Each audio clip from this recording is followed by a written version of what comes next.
Hay soo dhawaada saaxiibayaal kuna soo dhawaada seasonkii inoo socday qaybtiisa labaad. Muuqaalka Lexar waa canshuur kaliya ah ku leeyahay sidoo kale ku soo bir janaalka haddii aadan weli ku soo biirin. Waxa saarana wadadii ay ku gaari lahayn 100,000 oo saaxiibo kaliyan adig ayaa naga dhiman. Xoogaa janaalka cilada ayaa naga haysato waxaan rajaynayaa inaa ila xalisaan. Muuqaalkan aan hadda daawanaysa ka bixintaasi wixii ka dambeeyay sirjinku waxa ku qorta Mohas official. Markii uu janaalkii uu ku soo baxno ku soo laabo oo muuqaalka dib u soo gal intaas wixii ka dambeeyay like sar. Intaas oo kaliya inaa sameeysa ayaa lagaga baahan yahay si aad ila xaliso ciladana haysato. anigana agteedu wax weyn ayay ka tahay haddii ay ii samayso aad ayaa u mahadsan tahay. haddana aan gudagalna muuqaalkeena. Ivana haweenkaasi waxaa lagu ogaanayaa sir ay muddo fara badan ay ka qarinaysay bini'aadanka ee ku dhex nooshahay. sirtaasina wax kale ma aysan ahayn ayada dabca ayay ahayd weliba 9 dib ayay qabtay. yoolna isagu waa uu la yaabaya markii uu arko waxyaabaha macmalka ee ayada jirkeeda ka soo baxayaan kuwaasoo ahaayeen kuwa zaa'id u iftiimayaan. ugu dambeyntiina waxaa dhacaysa Ivana ayada inay soo kacdo. intaas wixii ka dambeeyna yool ayaa wuxuu weydiinaya waxyaabihii uu hadda uu arkay waxa ay yihiin laakiin Ivana uma sheegayso oo waa ay ka qarinaysaa.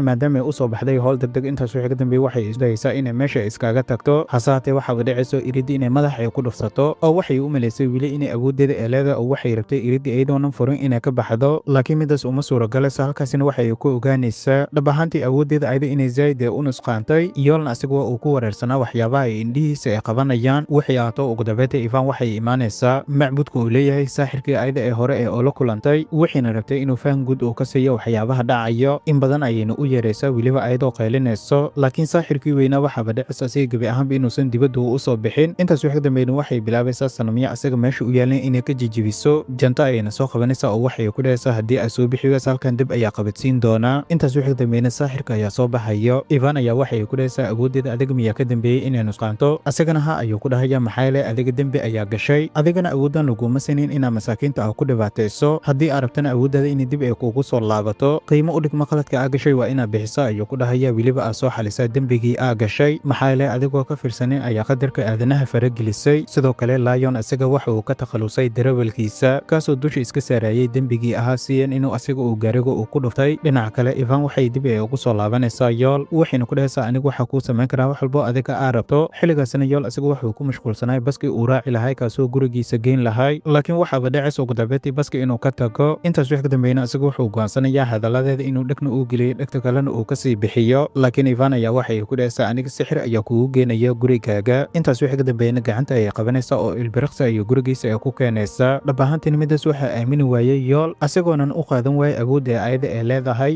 wuxuuna ku dhahayaa adiga awooddan haddii aad leedahay aniga Yurub waa igu geen kartaa Ivan ayaan waxay ku dhahaysaa Yurub oo kaliya ma yaarataa adiga jadwalkii wuxuu yahay ay ku dhahaysaa aniga subaxdii inaa ka quraacdo Ingiriiska intaas kadibna aa ka soo tago qadadayna aa ka qadeeyo Faransiiska sidoo kalena galabta casiriyada waxa u doonta ay ku dhahaysaa dalka Talyaaniga anigana Yurub sidaas ayaa ugu dhex wareega ay ku dhahaysaa intaas wixii ka dambeeyay yool ayaa gacanteeda qabanaya asagoona ka codsanaya inay mar kale sida hadda ee samaysay u samayso Ivana isla markii uu gacanteeda u qabtay ayada dareen nooc kale ay dareemaysaa waxayna ilaabaysaa ayada inaysan bini'aadan ee ahayn wixii ahtaw Ivan yool ayay ku dhahaysaa aniga waxaa rabaa arrin inaa ii samayso maadaama aniga aanan awoodin arrimaha bini'aadanka inaa soo farageliyo waxayna ku dhahaysaa ninkii gaariga adiga saaxiibkaada ku dhuftay waa Lion marka gacanta ku soo dhig ayay ku dhahaysaa weliba booliska waa inaa gacanta u gelisaa isla maalinka xigtay Lion isaga waxaa looga wacaya saldhigga booliska waxaana la rabay in baaritaan lagu sameeyo maxaa yeelay waxaa looga shakisan yahay shilka inuu asiga u geystay weliba uu iskaga cararay halkaasi waxaana la tusaya CC camera oo meesha ku taalay sawiro ee qaaday Lion asiga walwal ayaa soo wajahaya intaas wixii ka dambeeyna suuliga ayuu soo galayaa wuxuuna bilaabayaa inuu u yeero Ivan si ay arrinkan ay u xaliso hasaatee Ivan ayada gebi ahaanba halkaasi ma imaanayso sidoo kale banaanka saldhigga warbaahin ayaa soo buux dhaafinayaan ugu dambeyntiina saldhigga ayaa kasoo baxaya Lion wuxuuna meesha uu kasoo tagaya warbaahinada ayagoo rabaa in wareysi la siiyo hadeertaana Lion asiga walwal ayaa soo wajahay sidoo kale raadiyaha gaariga ayuu wax uu ka maqlayaa darawalkiisii uu ka takhalusay ugu dambeyntii meedkiisa in la helay gaariga u saarna ayaana silan filan aaga soo leexanaya wadadii uu u socday wuxuuna dib ugu soo laabanaya dhankaas iyo saldhigga darawalkii gaariga ku wadayna waa uu miirbeelaya oo maamul gaariga oo dhan waxaa la xil wareegayso Ivan Lion ayayna ku dhahaysaa in la helo darawalkaada meedkiisa aniga ayaa ka dambeeyey waxayna u sheegaysaa inuusan sii ahaanaynin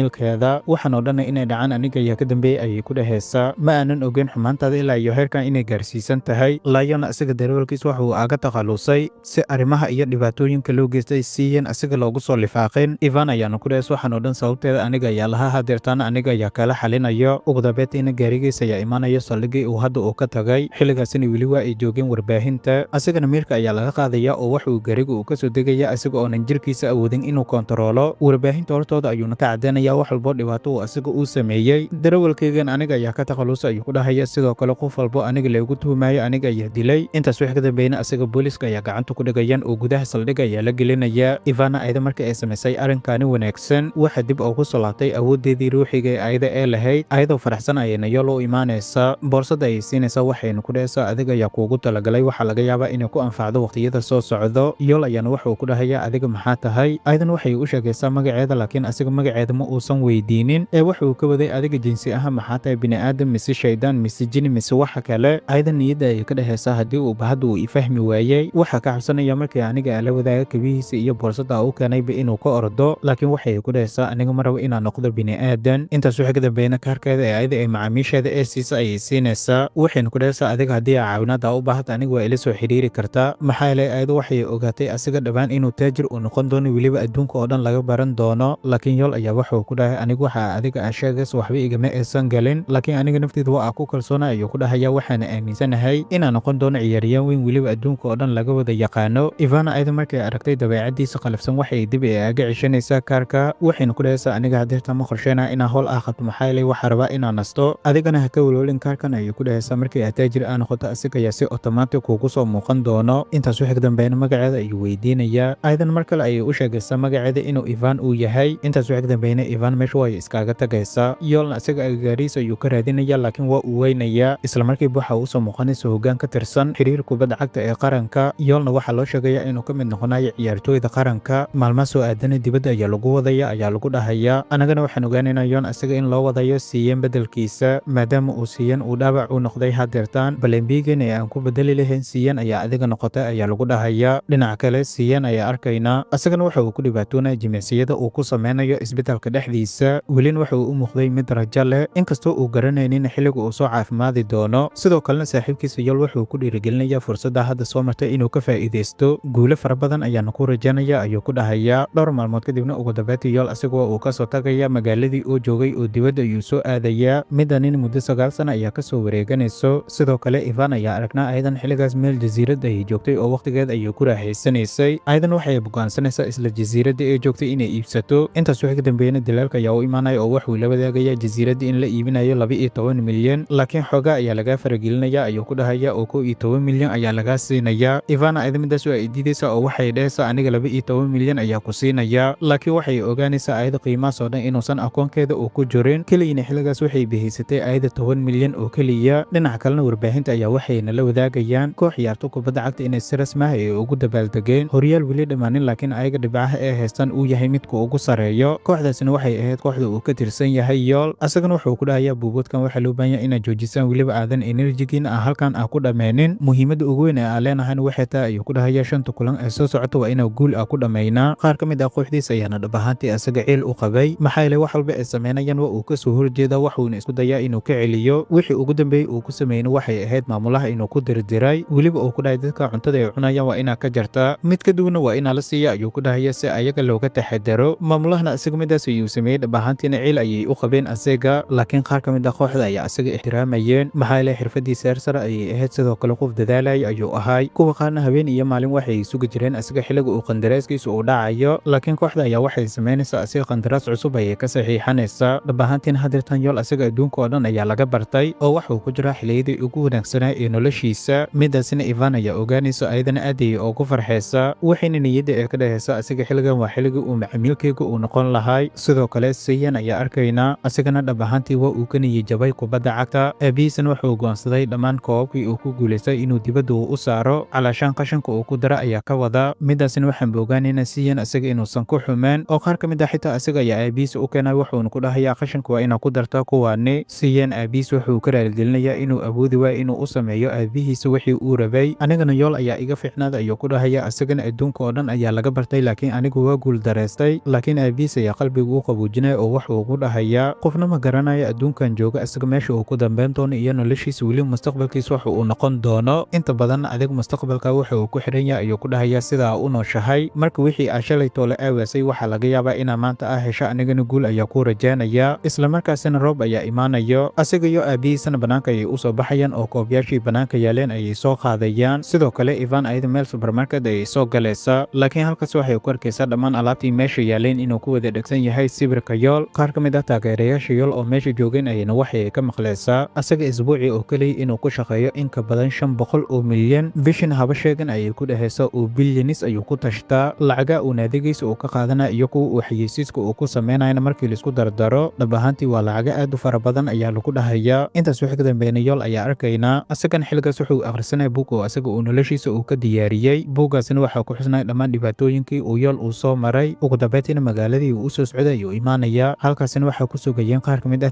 taageerayaashiisa. sidoo kale meesha waxaa joogtay ivan ayadan waa ay la hadlaysaa laakiin waxaaba dhacaysa asaga inuu garan waayo wuxuuna u maleynayaa inay ka mid tahay taageerayaashiisa saxiix ayuuna siinayaa. dhinaca kale siyan asiga mar kale wuxuu dalbanayaa in uu kusoo laabto tababarka kooxda heerka afaraad kooxdaasoo markii hore oo dhaabac ahaan uu aaga tagay laakiin tababarihiisii ayaa ka diidayo. wuxuuna ku dhahayaa adiga xilligii lagu baanaha deetan waxay ila tahay inaad soo dhaaftay xirfadaadiina waxaa laga yaabaa ayuu ku dhahayaa inaadan lahayn sidaas awgeed anaga kuma qaadan karno. midaasina dhab ahaantii siyan aad ayay u niyijibinaysaa. marna asagoo shaqadiisii maalinlaha ee deliveriga ku jiro yool ayaa la soo hadlaya wuxuuna ka dalbanaya meeshii ay ku tababaran jireen labadooda inay iskugu imaadaan laakiin xilligaas siyan ma awoodaya asiga midaas maxaa yeelay xilligaasi shaqo ayuu ku jiray. yoolna asiga sida uu u sugayay waqtiga oo keliya ayaa ku dhammaanayo. marna asigoo iska joogo hoygiisa weliba quweysanayo waxa silan filan usoo muuqanayso ivan asagana markii hore ma fahmay oo keliya wuxuu u maleeyay inay ka mid tahay taageerayaashiisa oo ay rabtay inay sawir ay la gasho laakiin ugu dambeyntii waxaa dhacayso yool asiga inuu soo xasuusto ayada kaarkeedii ganacsiga ayayna meesha soo saaraysa waxayna ku dhahaysaa hadeertan aniga diyaar ayaa u ah adiga macaamiisheeda inaa ka mid noqoto laakiin yool ayaa midaas ka diida oo waxuu ku dhahayaa aniga uma baahna in wax lee qabto. ayadan waxay ku dhahaysaa waa ii sheegi kartaa haddii uu jiro horyaal dhib kugu ah adiga inaa qaado ama haddii uu jiro kooxda adiga ah ka tirsantahay qof kugu dhibaateeyo laakiin yool maya ayuu ku dhahayaa ma jiro. haddana waxay ku dhahaysaa waa ii sheegi kartaa haddii ay jiraan hooyada ama aabbaha sidoo kale ayeyda kuwaasoo rabaan in la daaweeyo haddii ay jiraan laakiin yool ayaa ku dhahay dhammaantooda waa ay wada geeriyoodeen kelihiina aniga ayaa ka nool. waxay ahaato ivan ayada waxay ku adkaysanaysaa yool inuu mar un oo u baahan doono caawinaadeeda maxaa yeelay nolosha bini'aadanka waa mid jilicsan ayay ku dhahaysaa xil walba ayayna si kadiisa isku bedeli kartaa. intaas wixii ka dambeeyna yool irid ayaa la soo gargaraacaya sidoo kale ivan ayada meesha waa ay iskaaga tagaysaa laakiin yool markii uu iridda u furo waxa uu arkaya saaxiibkiisii siiyeen kaasoo ahaa deliveriga yool u keenay biisada uu dalbaday. siisoonkeena qaybtiisa labaadna halkan ayuu inoogu eg yahay. muuqaalka laag saar sidoo kale kusoo biir janaalka inta aan kaga kulmaynana muuqaalkan muuqaalka xiga nabada.